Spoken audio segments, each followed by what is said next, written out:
All these people are interested in technology, interested in apps, interested in carving out their own future, and I really don't think you can find that opportunity anywhere else.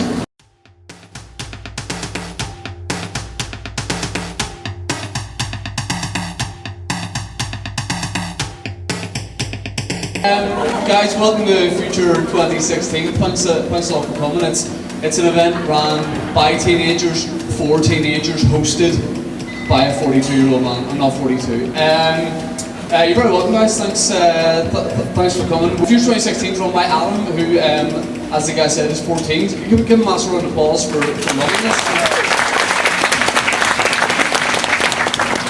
I know certainly at 14 I could barely arrange a sleepover, so fair play to him for organising this. None of these things were kind of happenstance. People didn't fall out of bed and suddenly build, a $1 billion app. So what does it take?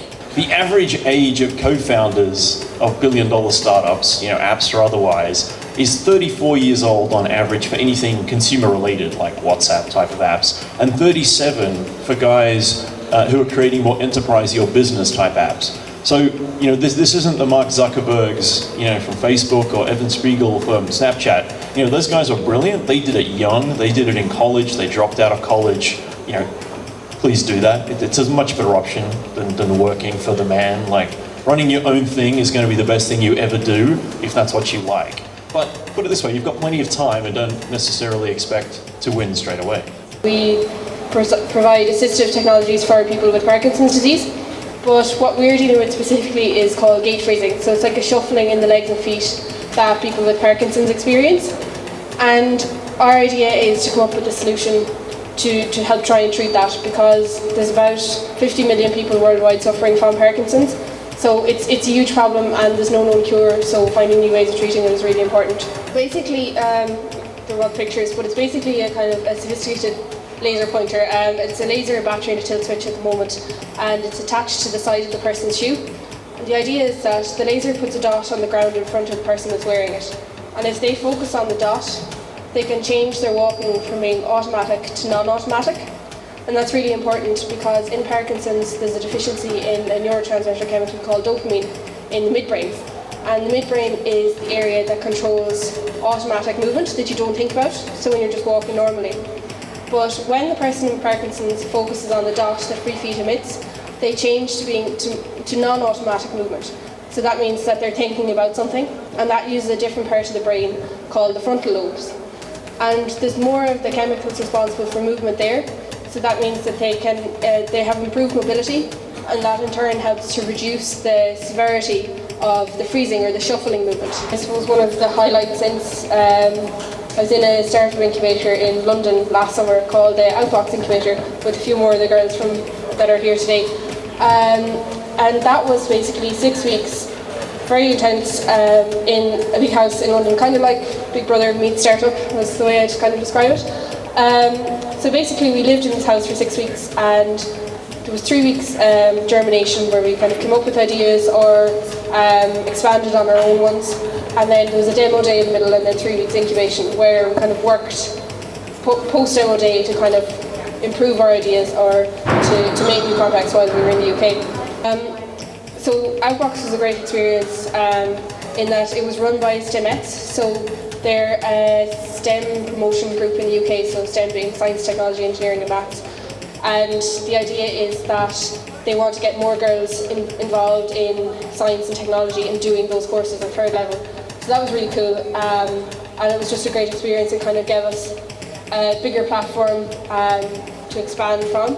If you want to join a Coder Dojo, I really recommend entering Coolest Projects Awards.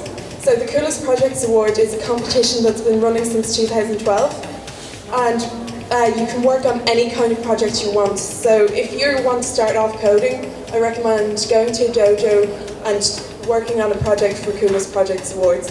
If you're interested in joining a dojo, go to zen.coderdojo.com.